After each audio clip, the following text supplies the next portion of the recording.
day and welcome to Rema Chapo Publicity Network. My name is Ademola Shino and with me here is Azimede Testimony. Here are the headlines. Rema Chapo Democracy Day event centered around Christian participation in politics. Dunamis, a youth worship experience. Rema Chapo International Church's HQ solicits for followership and engagement on all our social media handles like Instagram, Facebook, and YouTube. On June 12, 2024, we celebrated the 25th anniversary of Nigeria democracy. This historic day marks a quarter century since Nigeria embraced democratic governance, a significant milestone in our nation's journey towards freedom, stability, and development. At Rema Chapel headquarters, the day was celebrated by holding an event themed Christian participation in politics. This event was designed to encourage Christian participation and involvement in political issues. Pastor Professor E.O. Ojo spoke on resolving the conflict of righteousness and corruption. The event also featured a debate session between the different fellowships in church with opinions from secondary school students. Olufela Akande, our correspondent at the event, will be providing us a more comprehensive information. Amplifying the theme, Pastor Professor E.O. Ojo said that the nation can be exalted only if righteous. He used the nation of Israel as a point of reference in the Bible. He also mentioned that to be elevated by God, you need to believe in God, but seek first the kingdom of God and understand the doctrine of the gospel. He further said Nigeria is not exalted because of our sinful nature. Nigeria cannot be exalted, and it has not been exalted for a number of reasons in this lecture. Number one, sin. Can Christians participate in politics? Christians can do that if you want to.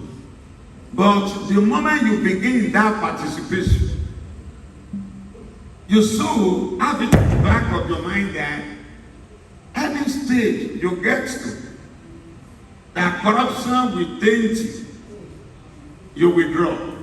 Here with me is Pastor Professor E.O. Ojo, and I'll be asking some questions regarding politics. Good evening, sir. It's good to have you here, sir. So my first question to you, sir, while you were speaking, you mentioned that for a Christian to be in politics, he has to be a mature believer. Could you please elaborate on that, sir?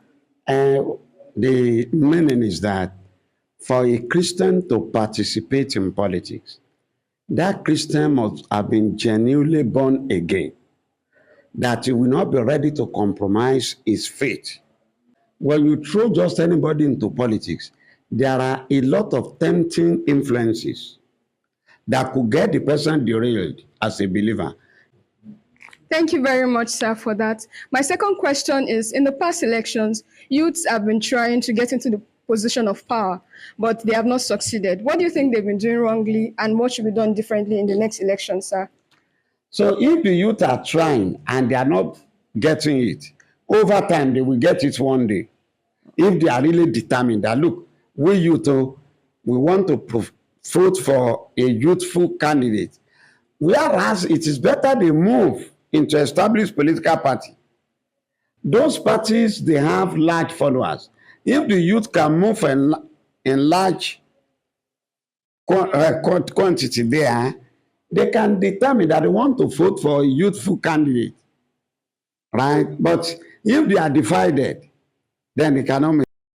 Our event also featured a debate session between fellowships in church on the topic Nigerian politics, its corrupting influence of Christian values and principles, and we also had the opinions of secondary school students. This means that politics lacks some level of moderation that is expected of a Christian. It is disheartening to see how our self-interest have eroded the trust of people and stunted our nation's growth. This was an insightful event, and we hope to see more Christians participate in politics. That's all for our report. Let's head back to the studio. Wow, such an insightful event that was. Yes, it was.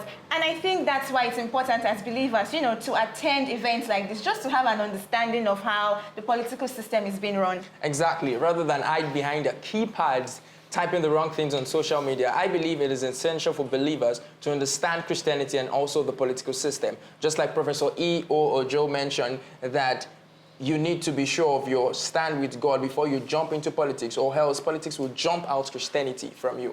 That was deep. Next up, Dynamis, which is one of the biggest worship events in Ilorin, is coming up on Friday, the 21st of June, 2024, by 9 p.m. at the main ICC of Rema Chapel International Churches, Tanke, Ilorin. It is an all-night program anchored by the Rema Chapel Campus Fellowship and has been tagged The Porter. That's right. And our lineup of guests are Pastor Fisayo Adeni, Minister Laos, and Minister J. Mike to take us into a higher realm of the Spirit through worship, praise, and the Word. Get your dancing shoes and your notepads ready. You sure do not want to miss this. Finally, on today's news, in a bid to expand its online presence and reach a wider audience, the Rema Chapel International Churches is urging all members to follow them on social media and engage all their posts. You can follow us on Instagram, Facebook, and YouTube at Rema Chapel HQ. And that's the news for today, brought to you by Rema Chapel Publicity Network. Thank you, and God bless you. I remain Ademola Shanu. And I remain Ozumede Testimony.